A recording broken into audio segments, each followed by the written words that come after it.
This next 5-year window is when you don't go practical and safe. This is not the time to get the job mom wanted you to. This is the time to realize that you have a 5-year window, and it's 3 for some, it's 8 for others, but this is a 5-year window for you to attack the life that you want to win and go and travel and learn. Go and start that business that you've always wanted. Hook up with those 3 teammates and start that band you've always wanted. This is the time to be massively risk.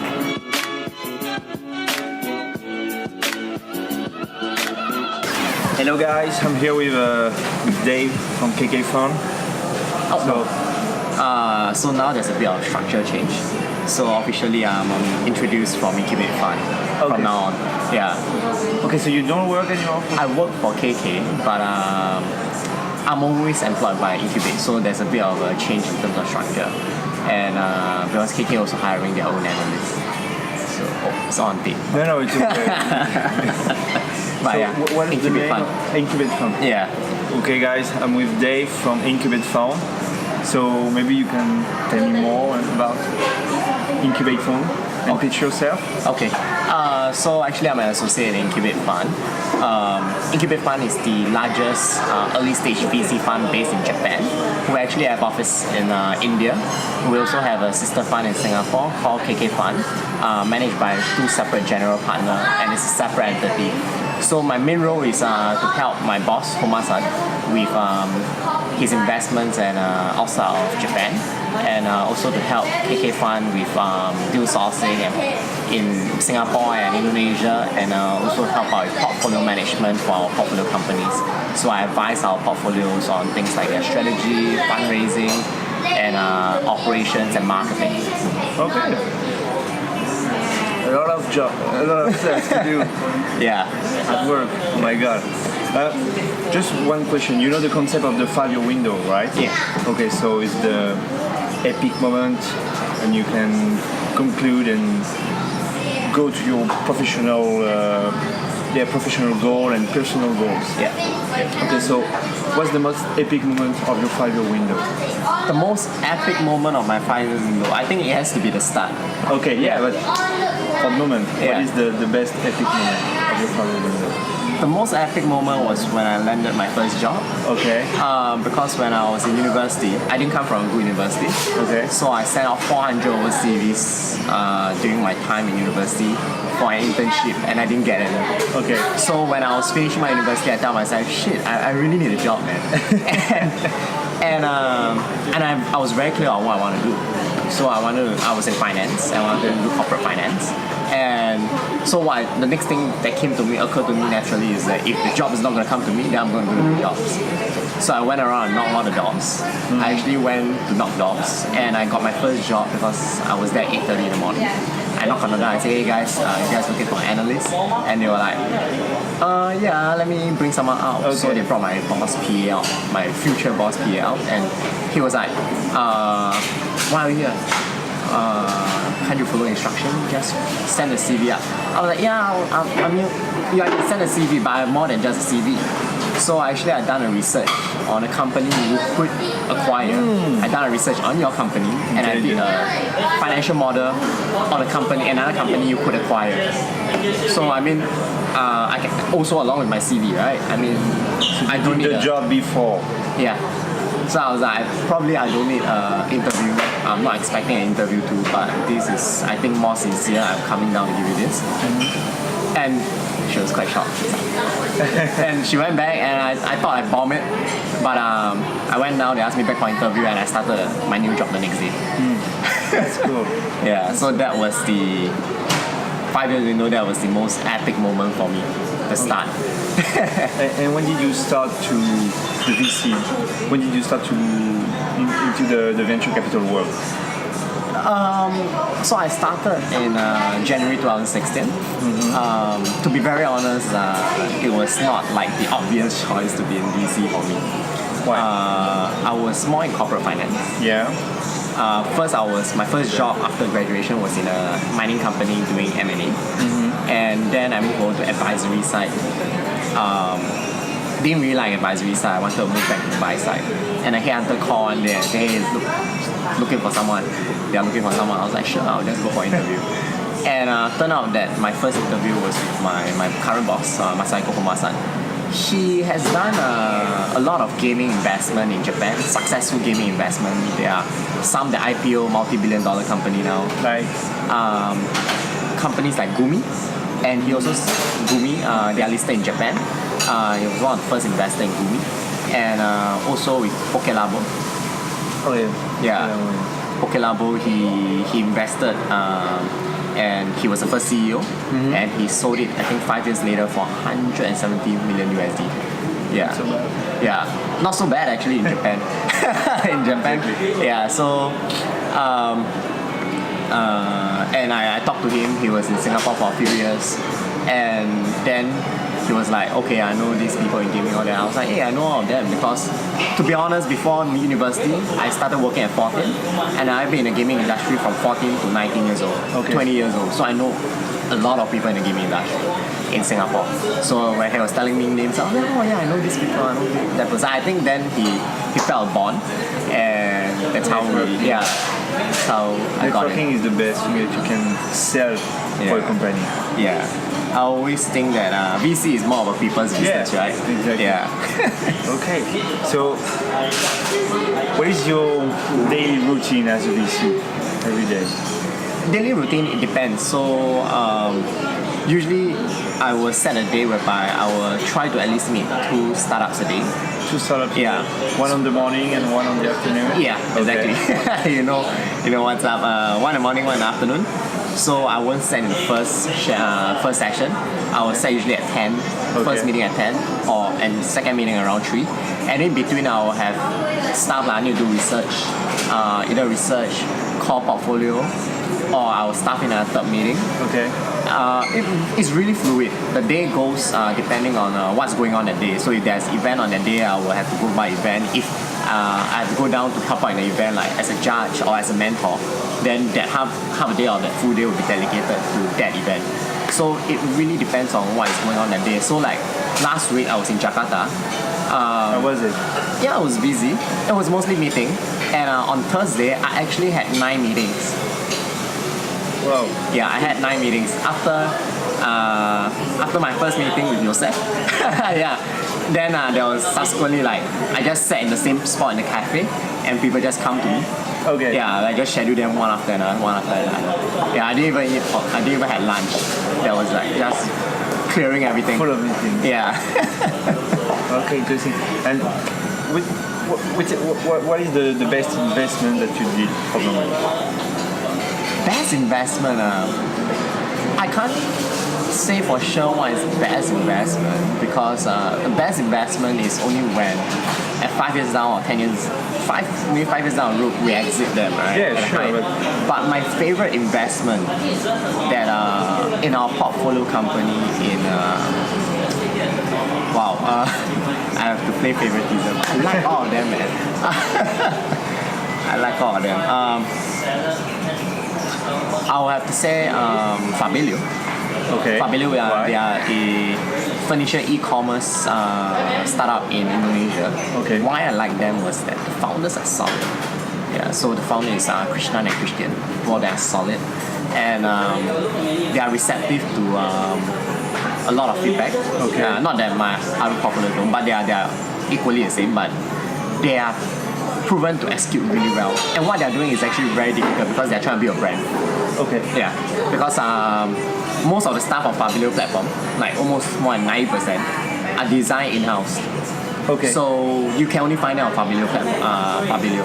And they are building a brand synonymous with the Indonesian, we are an Indonesian company with a nice design, we want to sell it.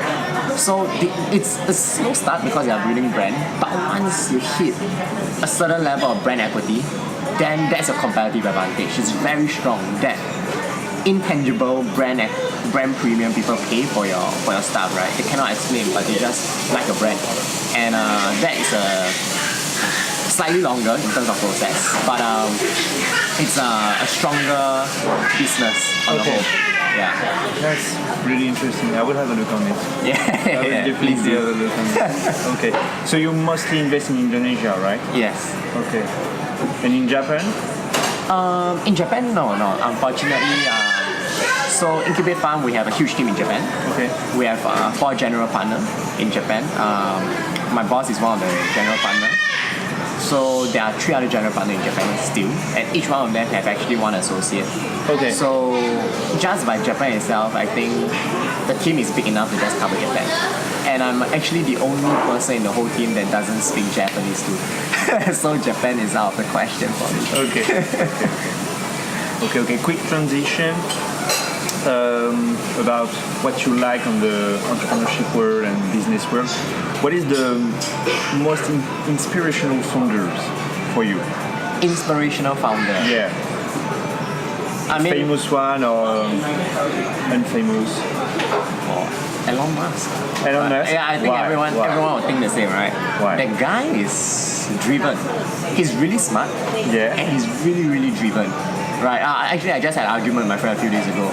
She was like, yeah, all smart people are lazy. I'm like, so you're telling me that Elon Musk is like the most stupid person on earth? And then she was like, no.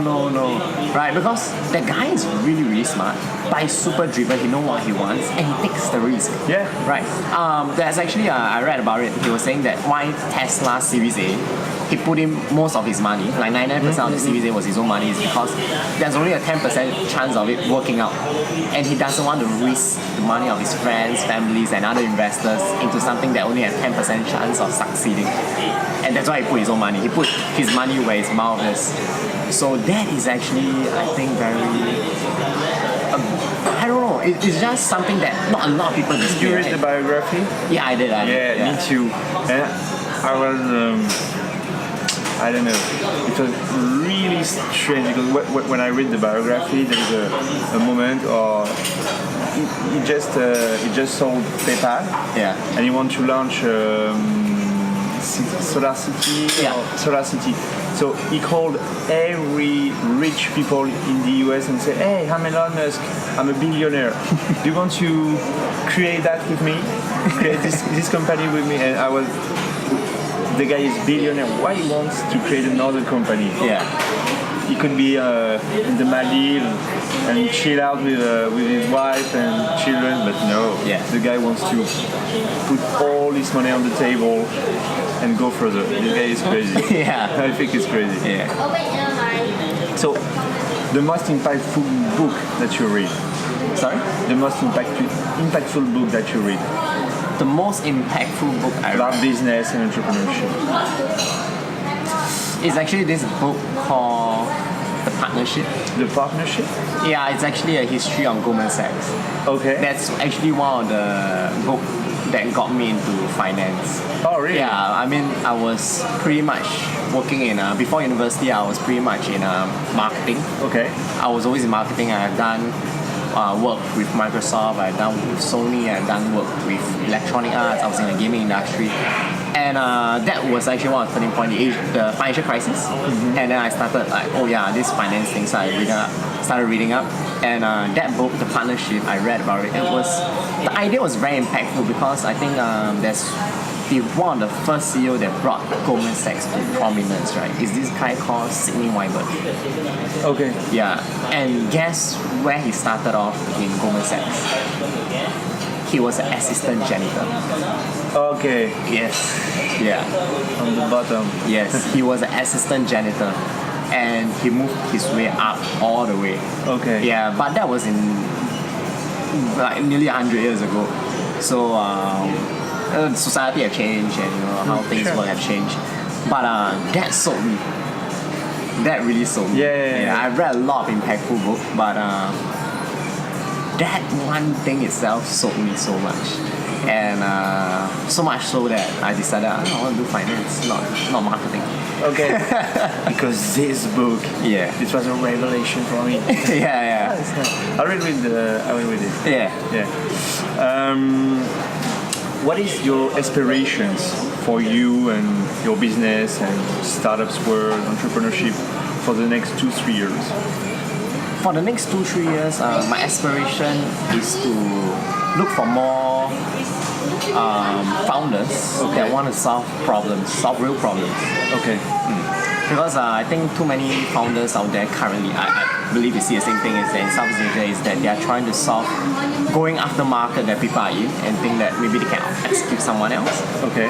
Or, we will just be the number 2, number 3 player. We will just take a small part of the market share and we want VC money. And what do you think about Southeast Asian market? It's very nascent. Yeah. But for me, it's the future. Yes, it is.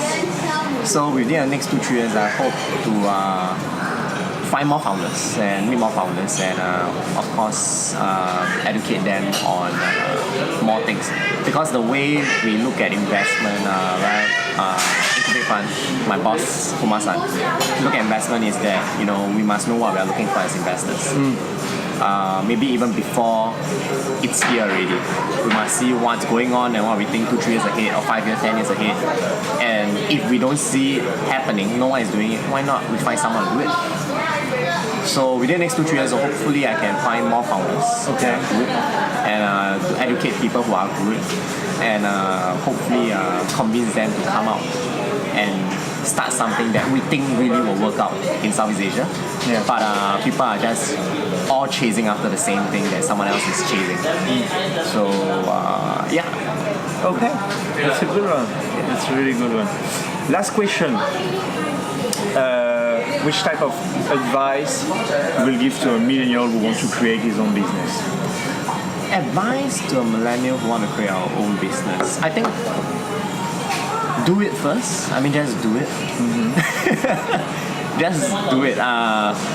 You'll fall into a trap whereby you spend a lot of time discussing with your friends. Yeah. Then you were like, yeah. Especially for smart people, man.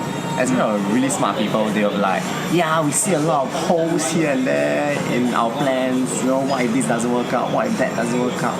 And you will spend a lot of time thinking about it.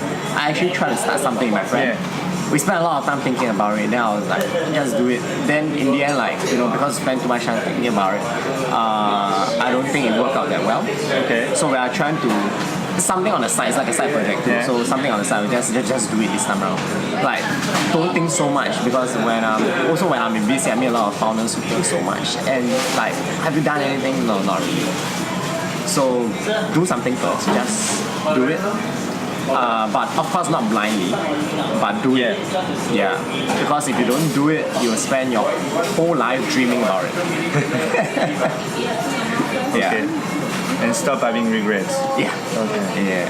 Okay, that's interesting. Thank you so much for your time, Dave. No Thank you so problem. much. Thank you, Arnold. Thank you for having me.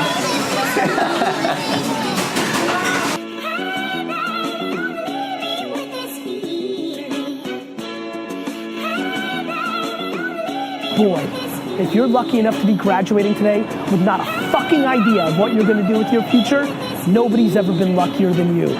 Please recognize it.